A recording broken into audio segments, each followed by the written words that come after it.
एखाद्या डेड बॉडीची व्यवस्था करावी लागेल.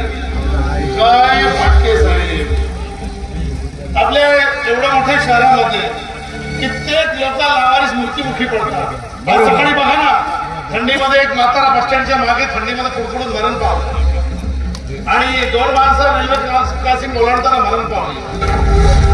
तिथली एखादी सोयीस्कर डेड बॉडी बघायची.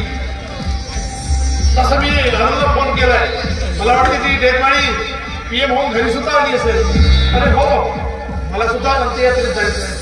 वाह, क्या खास दिमाग आहे सर आपका. हे सगळं अनुभवाने शिकलो मी. पण फाटके साहेब, बोला ना. ही गोष्ट काही दिवस सिक्रेट राहायला पाहिजे. डोंट वरी सर, काही काळजी करू नका.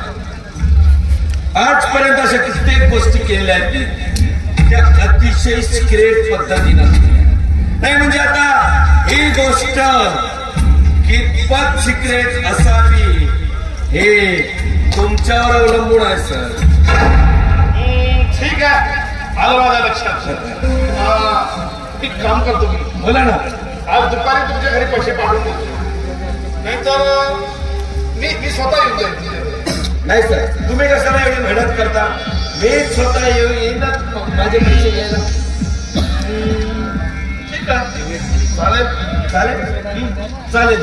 घेऊन या ना सर. मला जरा अंत्ययात्रेत जाईल. चालेल सर, चालेल या.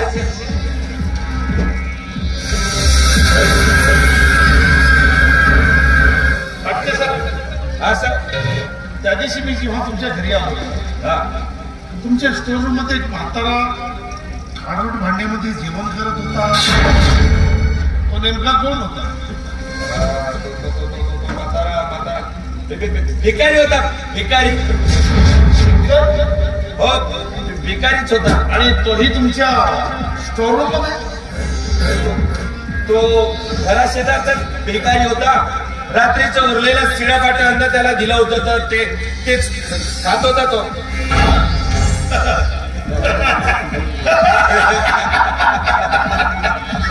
भिकारी. भिकारी होता. भिकारी. चांगला आहे. भिकारी स्टोर रूम मध्ये जेवत होता.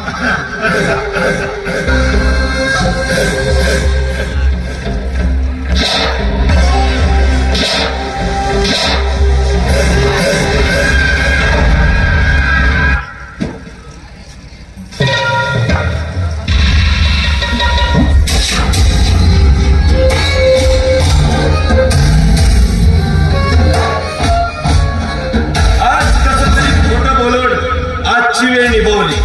पण फाटके, एक दिवस हा म्हातारा तुमच्या इज्जतीवर येणार. करा या म्हाताऱ्याचा काहीतरी बंदोबस्त करा. कारण आपण कोंबड्याला कितीही झाकून ठेवलं तरी सूर्य काही उगवायचं थांबणार नाही. म्हणूनच ऍडव्होकेट फाटके, या म्हाताऱ्याचा काही ना काही बंदोबस्त करा.